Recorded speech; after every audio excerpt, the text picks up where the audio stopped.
Veterinarians, let's talk about exam room communication for a moment. When surveyed, over 85% of veterinarians say, I talk my clients through the exam explaining what I am doing in detail. And when their clients are asked, those that respond, my veterinarian communicates with me in a language I understand, well, only about 45% of the time. What's interesting is, as veterinarians, we've learned to routinely adapt our treatment plan to meet the needs of the patient, but we rarely change the communication plan to meet the needs of the client.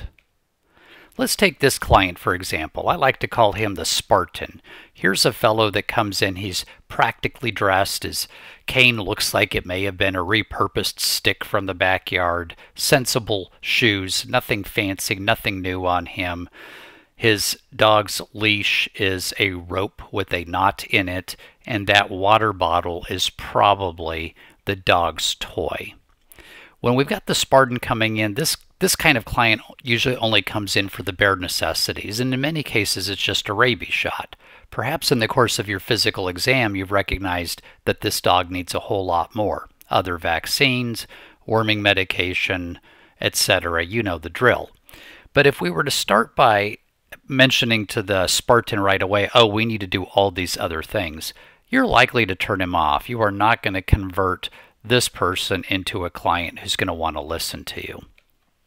The first principle is not to resist your client. Instead, move with him and redirect his energy. Ignoring or dismissing a question is the same as resisting it, from the book Verbal Judo. So when dealing with a client like the Spartan, the best thing we can do is give him exactly the service that he requested. Do your physical exam, give the rabies shot, ask him if he has any questions, and after that, then mention the things that you see that might need other attention.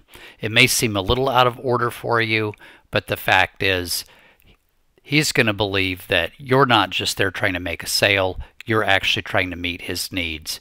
And more often than not, the Spartan, when he has built trust with you, will follow your advice.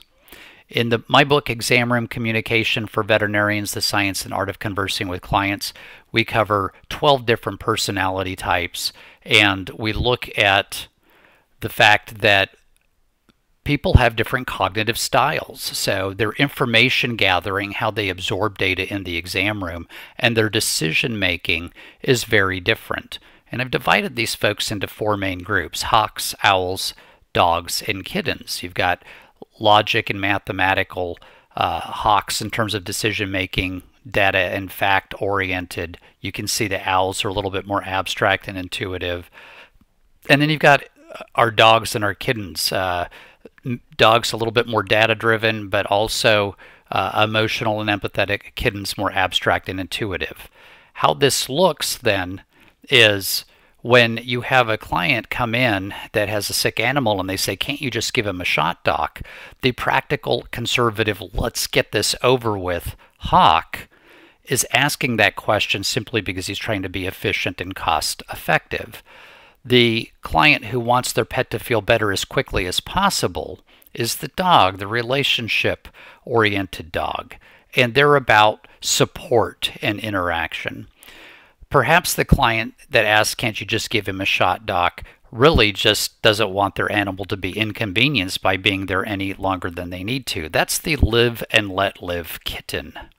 And if you get that question from a client, maybe they're really asking, what else would my animal need but a shot? Educate me, I'm curious. The owl is about patterns and problem solving. Understanding these cognitive styles will help you keep them lined up around the block.